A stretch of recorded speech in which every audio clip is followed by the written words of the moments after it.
Oi, Deus. A gente queria que você falasse pelo seguinte.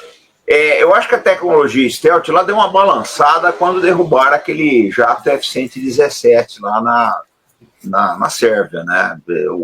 O pessoal começou a ficar um pouco em dúvida no conceito aí. Mas se prosseguiram com novos projetos, etc., né? E a gente chega hoje aí na era da inteligência artificial, na era dos drones, na era dos mísseis hipersônicos, etc. E a gente queria que você situasse, né, onde nós estamos hoje. Tem futuro? Vai para frente? Não vai? Como é que você está enxergando tudo isso daí? Vamos dar um like aí, pessoal. Comandante, antes do Edilson responder, eu queria aproveitar essa pergunta sua para fazer uma pergunta para o Edilson também.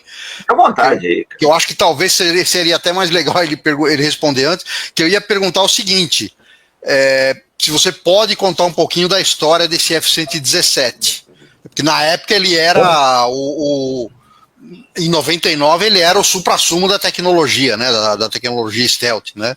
Hoje já seria ultrapassado, talvez, não sei.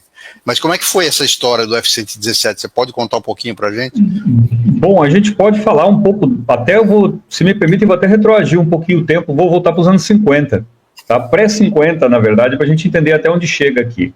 Na verdade, a tecnologia stealth, ela teve um começo nessas tecnologias prévias dos anos 50. Os alemães foram os primeiros a desenvolverem sistemas que podiam enganar as ondas do radar, tá?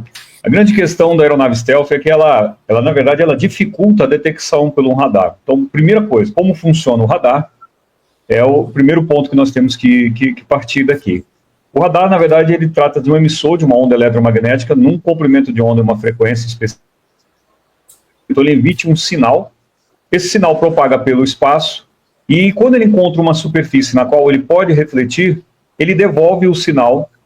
E o sistema de radar de um avião, de um veículo, qualquer sistema que o possua, ele vai detectar o sinal que refletiu e retornou, e dali, por alguns cálculos matemáticos, alguns efeitos, Doppler, por exemplo, que você consegue determinar a distância desse sinal a partir da onda que voltou.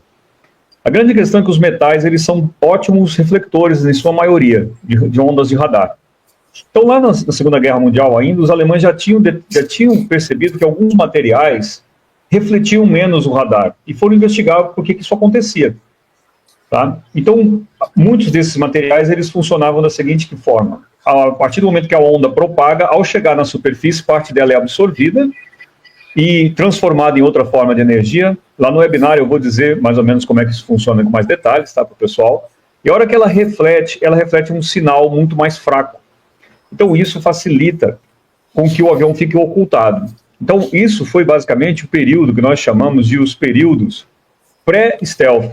Nesse caso aí, os grandes diferenciais é que as aeronaves utilizavam basicamente camuflagens visuais, assim como a gente usa camuflagem militar quando está em campanha. Tá? Ele simplesmente era isso, era apenas ao visual, ao olho nu do aviador.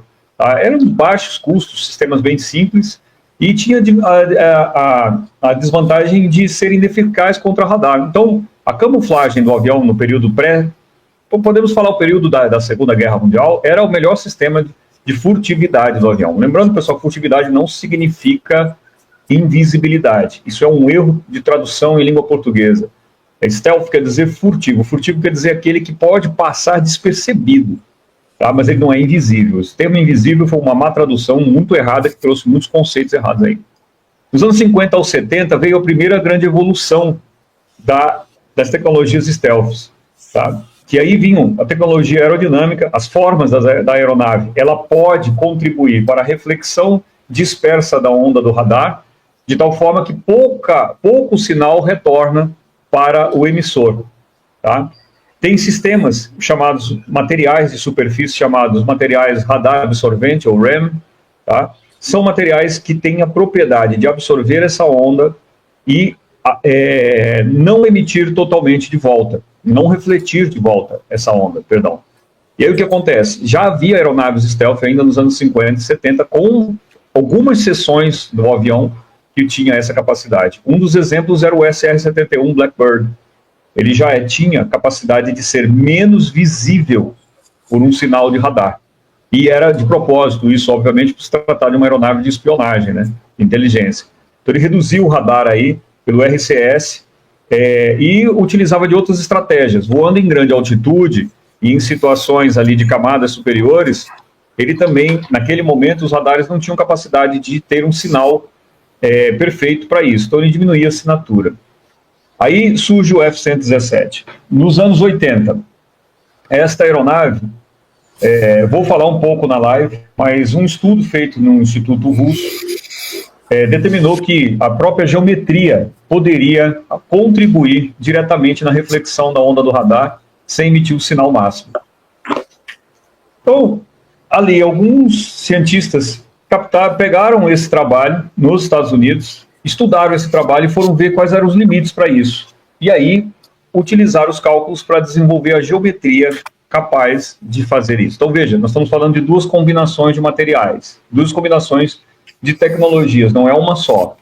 Uma delas é a geometria superficial da aeronave, que pode contribuir para a reflexão do radar em determinados ângulos, e outra é o revestimento da aeronave, que por si só já consegue absorver. Então, o F-117, só eu não vou dar muitos mais detalhes, tá, Albert, porque eu vou falar lá na live, então eu não quero dar muito lá no webinar, eu vou dar uns detalhes bem mais claros, mas só para a gente dar uma pinçada no pessoal aí, é isso aí. Ele, inicialmente, ele foi pensado para ser, inclusive, um caça, mas eles viram que ele seria uma aeronave boa de ataque por ser uma aeronave capaz de perfurar as defesas aéreas naquela altura, no começo dos anos 80 em diante. Tá? Não é o único projeto desenvolvido de aeronave furtiva, mas ele foi o que foi adiante. Tá? Ele tinha, na sua superfície inteira, material radar absorvente, diferentemente do R-71, que era pontual, eram questões pontuais, onde ele conseguia ter. Foi a primeira aeronave stealth completamente operacional. Ele é da segunda geração de tecnologia stealth. Tá?